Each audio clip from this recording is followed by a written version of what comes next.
Buenas noches, bienvenidos a La Esencia aquí en Mega TV. El gusto de poder compartir hoy desde estudios con alguien con quien ya una vez conversamos vía Zoom y hoy tenemos el placer de tenerlo aquí en los estudios de Mega TV para hablar acerca de los procesos de integración que suelen ser tan complejos y muchas veces nos preguntamos por qué.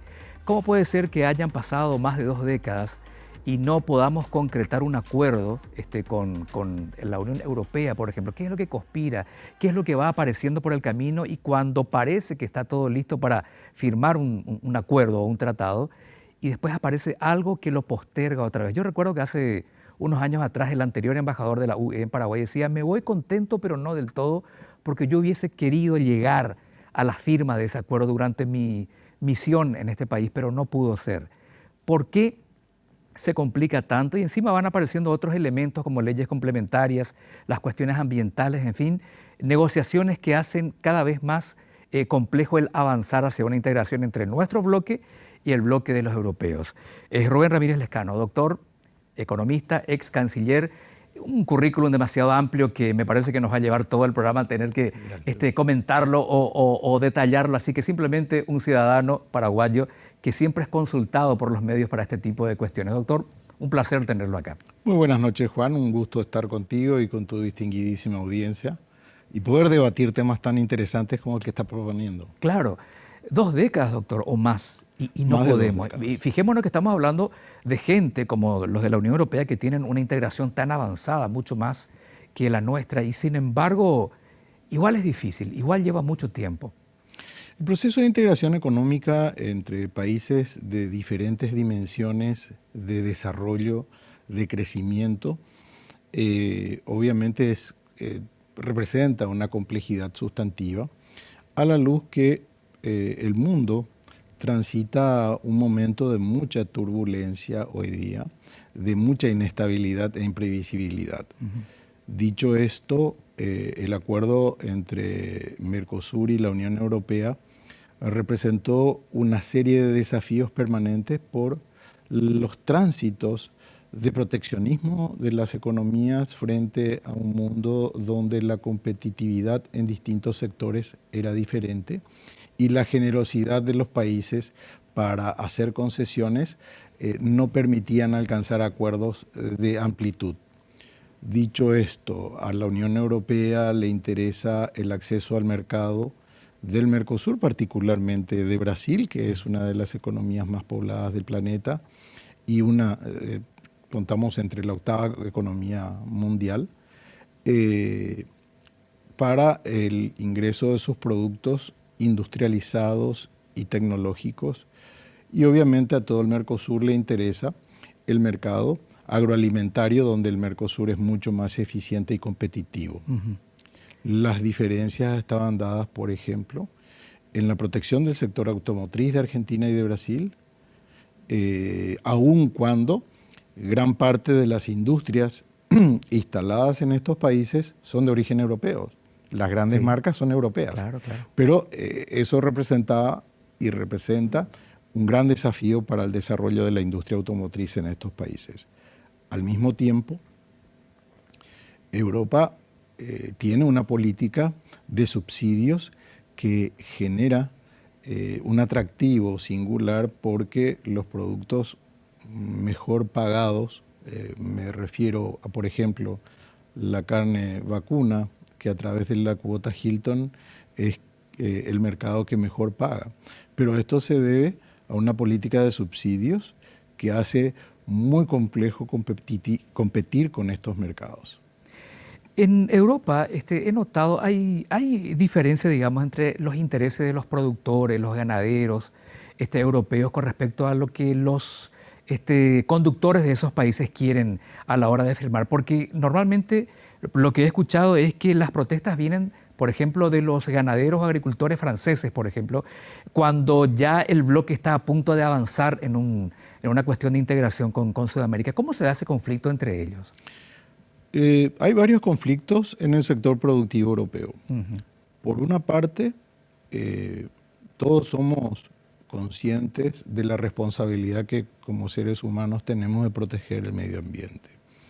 El riesgo está y las complicaciones se producen en un sentido de que las medidas ambientales no se constituyan en herramientas de sobreprotección al comercio y de distorsiones del comercio, como sucede con los subsidios.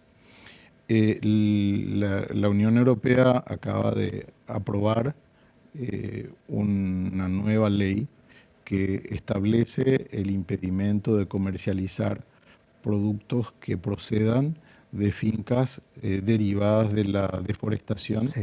desde el año 2020. Esto implica de que hay un costo adicional para los europeos en cuanto a la debida diligencia que tienen que hacer para certificar. Y adicionalmente se están discutiendo medidas en el orden financiero de que aquellas empresas que no tengan el certificado verde, que denominan ellos, no podrían ser financiadas por el sistema formal europeo. Varias protestas se producen como consecuencia de ello y obviamente para Europa el tema es preservar la seguridad alimentaria y para nuestros países es encontrar un comercio justo y equitativo para promover el desarrollo y la integración entre nuestros países. El Mercosur se inspiró en su construcción comunitaria en la Unión Europea. Sí. Todos sabemos, los que habitamos en esta región, lo difícil que es integrarse económicamente. Claro, y ahí es donde yo me pregunto, Europa, los miembros de la Unión Europea tuvieron conflictos históricos terribles, ni siquiera hablan el mismo idioma ellos. Acá, salvo un país, todos hablamos el mismo idioma, somos menos integrantes y aún así nos costó mucho más, o nos está costando mucho más. El nivel de integración del Mercosur comparado con Europa es abismal. Sí, el Mercosur alberga a dos de los países más proteccionistas del planeta, Argentina y Brasil. Sí. Y esto es real, no es un discurso ni ideológico, es real. Teniendo en cuenta esto, el resultado es que el Mercosur es el que menos comercializa intramercado. Los países del Asia, del sudeste asiático integrados, comercializan alrededor del 87% de su producción. Los países europeos sumamente integrados. La integración europea procede de un largo peregrinar de negociaciones, pero fundamentadas en la necesidad de preservar la paz y la seguridad regional después de la Segunda Guerra Mundial y a través de las instituciones de Bretton Woods que se forman con el concepto de mejorar el perfil económico de una región que sale de una guerra sangrienta como fue la Segunda Guerra Mundial, para permitirles el desarrollo y la sustentabilidad de estos países. Obviamente nuestra relación con Europa es una relación importante. Nuestros orígenes son principalmente europeos. En toda la región del Mercosur, españoles, italianos, alemanes, y esto genera un precedente donde es más fácil integrarse a Europa que con otros países del planeta. Pero Europa también tiene sus dificultades porque fue creciendo. Hoy día integran 27 países la Unión Europea. Y el esfuerzo que se requiere para la adhesión de cada uno de los países desde el punto de vista de la política económica es muy importante y consecuentemente ese balance es muy complejo y difícil. Doctor, ¿qué tanto significa el regreso de Lula al poder en Brasil para que esto avance o no? Porque Bolsonaro tenía una política muy particular con el tema de la Amazonía, por ejemplo. O sea, hacía en teoría mucho más difícil llegar a avanzar porque ellos tienen esta norma complementaria que ahora se está tratando justamente, que prohíbe la importación de productos de países que deforestan. En teoría, uno puede mirar así y decir, bueno, quizás ahora se facilite más con el regreso de Lula. Pero en la realidad sería así, ahora que Bolsonaro ya no está. De hecho, Lula tuvo una conversación muy importante con las autoridades europeas luego de su asunción a la presidencia y se destraba un proceso de negociación del capítulo ambiental. El acuerdo Mercosur-Unión Europea, que fue uno de los máximos logros de nuestra región durante este quinquenio está en un momento de tratamiento para la aprobación por parte del Parlamento. Sí. Eso demora, está muy demorado, por esto que comentaba Juan, de que países como Francia, Irlanda, se oponen a el capítulo agrícola, viendo de que es una competencia grave para, o es una amenaza grave para la economía de estos productores agrícolas europeos. Por lo tanto, se incorpora la discusión del tema agrícola tratando de vincularlo al tema ambiental. Y en ese contexto, el presidente Lula lo que planteó y plantea es un programa de inversión sustantivo para preservar la Amazonía. Su diálogo con el presidente Biden, en primer lugar, y posteriormente, hace pocos días, con el presidente Xi Jinping, también apunta hacia el tema ambiental, pero demanda a los países desarrollados, que en proporción son los principales emisores de dióxido de carbono y de contaminación del planeta, una responsabilidad que ayude a los países en desarrollo a no llegar a las situaciones que ellos llegaron. Fíjate, Juan, que Paraguay es el país que menos contamina en el planeta. Sí. Pero por nuevas teorías no comprobadas, se indica que, por ejemplo, la producción ganadera vacuna porcina genera una contaminación enorme, sin pruebas científicas de que eso sea así. Pero hay toda una corriente que fuertemente sostiene eso, más allá de que aún no haya una comprobación, ¿no? Hay una corriente que fuertemente plantea esto. Paraguay no suscribió el compromiso vinculado. Yo creo que acertadamente el ministro Bertoni defendió la posición. Sí, con no pocas críticas en su momento. Exactamente. Y creo que es una posición coherente y consistente con la responsabilidad que tiene Paraguay sobre el medio ambiente. Correcto. Una breve pausa, doctor, y regresamos y encaramos la segunda parte de la charla, si le parece, ¿sí? Con gusto. Pausa y ya volvemos.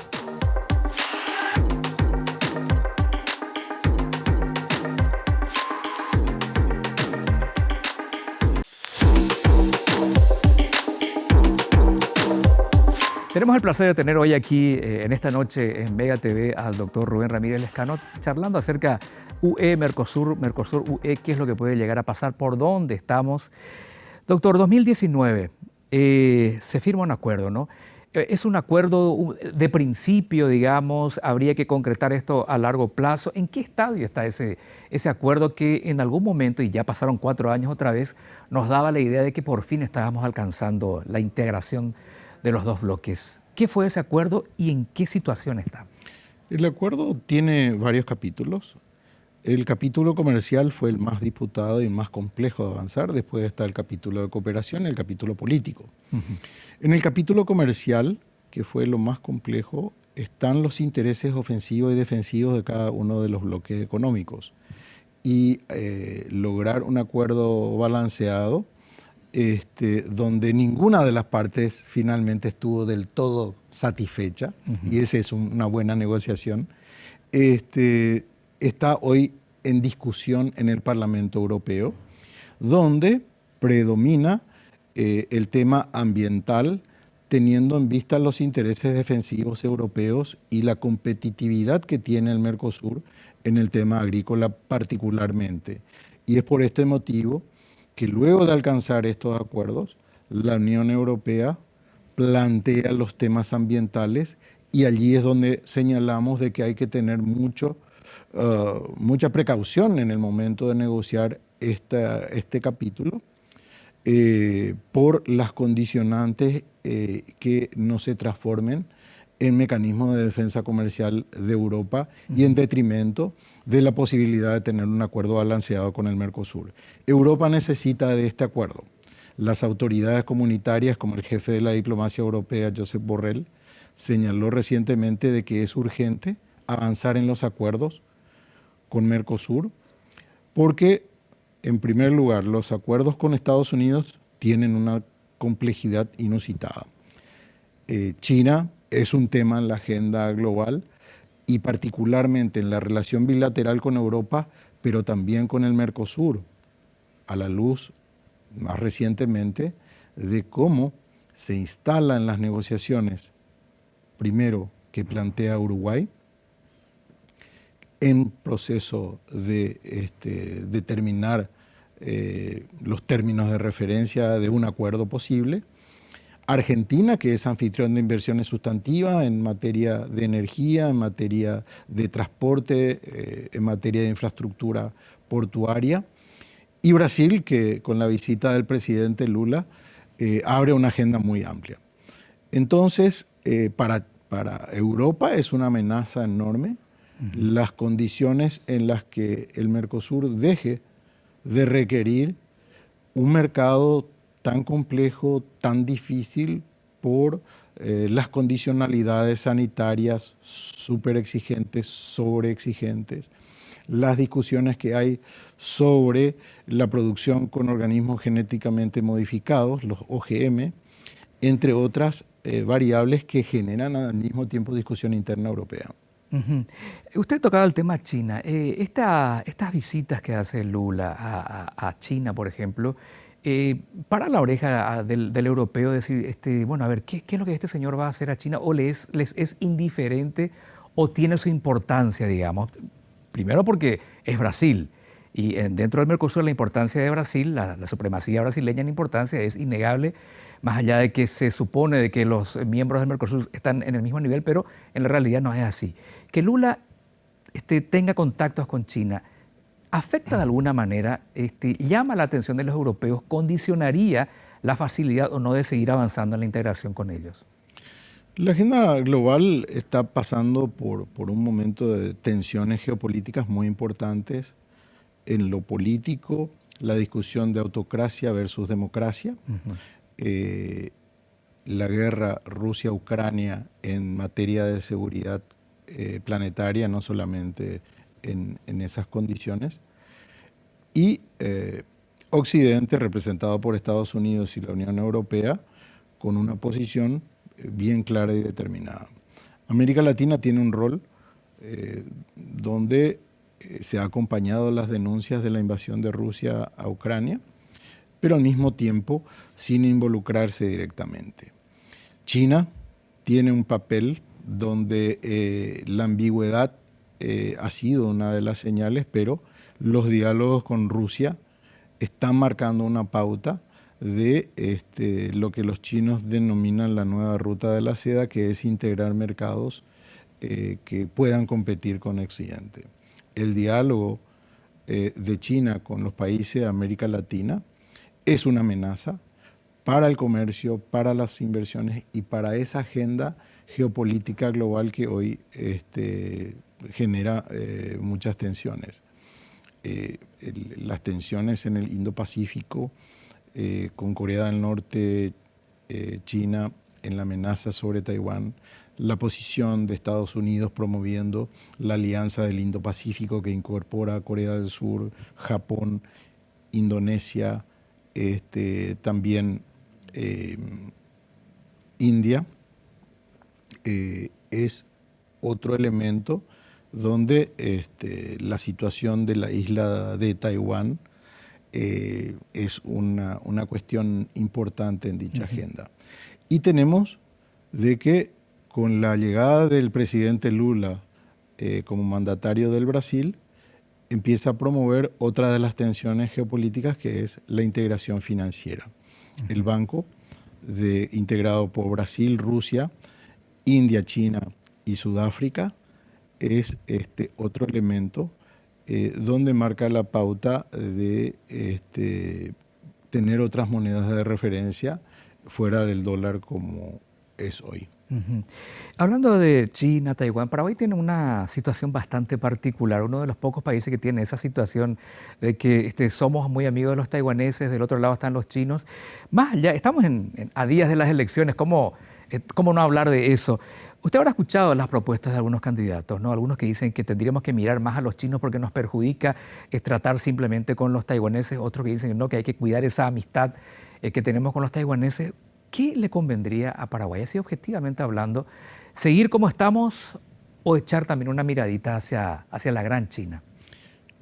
Es indiscutible que China es una de las economías más importantes del planeta y su crecimiento económico y el mercado de consumo que a partir del 2001 con su ingreso a la Organización Mundial del Comercio empezó a despertar la atención y hoy es el principal mercado de exportación de lo que nosotros producimos, que es los agroalimentos.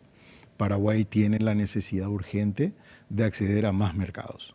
Se han abierto muchos mercados, pero eso es insuficiente. La discusión está instalada y a nivel internacional se observa que una y otra candidatura plantean por Taiwán o por China. Exacto. Yo sí creo que es una discusión que hay que hacerlo desde el punto de vista exclusivamente de los intereses nacionales, teniendo en cuenta los riesgos geopolíticos que plantean una y otra decisión, pero al mismo tiempo de continuar con una relación con Taiwán, tenemos que exigir la proporcionalidad de un esfuerzo que implica no acceder al mercado que más consume hoy en el mundo y, por otra parte, de que estos países aliados también comprendan de que ese esfuerzo de Paraguay lo quita del mercado internacional. Una cosa que me llamó la atención, y no sé, y usted me dirá si en el mundo diplomático se estila esto, el canciller taiwanés pidió a uno de los candidatos que aclare eso que había dicho, ¿no? Que seguir con los taiwaneses nos perjudica, deberíamos mirar a la China. Eso en el mundo diplomático se da, doctor, que antes de la instalación de un gobierno, el representante diplomático principal de una nación pida explicaciones a un candidato. No, es decir, no es de estilo. Me llamó la atención. Pero la relación en el mundo está cambiando con una dinámica inusitada en la medida que evolucionaron las redes sociales de comunicación y obviamente hemos visto de que como nunca antes jefes de Estado inclusive se involucraron en procesos electorales de los países. Sí. En nuestra propia región lo hemos visto. Sí. Entonces, esta situación en donde Taiwán observa una amenaza, digamos que implica un movimiento hacia un sentido, digamos que de tono desafiante. Exacto. Porque después aparece la famosa frase, no, intromisión en asuntos internos. Bueno, yo no sé si se llega a eso, pero me llamó la atención porque no siempre en el mundo diplomático se escucha ese tipo de peticiones, sobre todo a un candidato, no a un jefe de gobierno, sino a alguien que probablemente sea gobierno o no lo sea. Claro. Me llamó la atención. Hablando de la diplomacia, doctor, ¿por qué tanto tiempo nos pegamos el lujo de no tener oficialmente un representante diplomático acá nomás en la Argentina, donde la mayoría de los paraguayos, dicho sea de paso, de los que van a votar en el exterior, están ahí? ¿Por qué damos tantas vueltas? ¿Qué está pasando? Nuestro servicio diplomático, ¿por qué no tiene esa suficiencia de cuando dejamos de tener un embajador en un país, reemplazarlo de inmediato? Y más todavía cuando se trata de Argentina en este caso. Sí, es algo que no comprendo. El presidente de la República constitucionalmente es el máximo responsable de las relaciones internacionales de nuestro país. La designación de los jefes de representación diplomática dependen del presidente de la República. Obviamente el canciller es el ejecutor de la política exterior de la nación, pero puede proponer, pero es el presidente el que tiene la responsabilidad de designar a cada uno de los embajadores en el marco del cumplimiento de la ley del servicio diplomático y consular y administrativo hoy día, después de la modificación de la ley 1335. Yo no entiendo.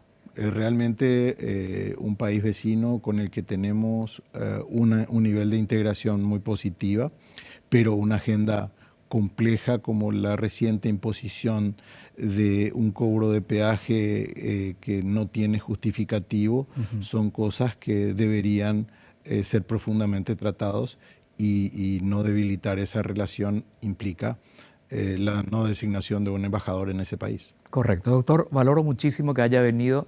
Gracias por su tiempo, ha sido un honor tenerlo aquí. Un placer como siempre, Juan, y un gusto de estar con tu distinguidísima teleaudiencia. Muchísimas gracias. Hoy tuvimos el placer, la satisfacción de tenerlo al doctor Ramírez Lescano con nosotros aquí en los estudios de Mega TV. Será hasta la próxima en La Esencia.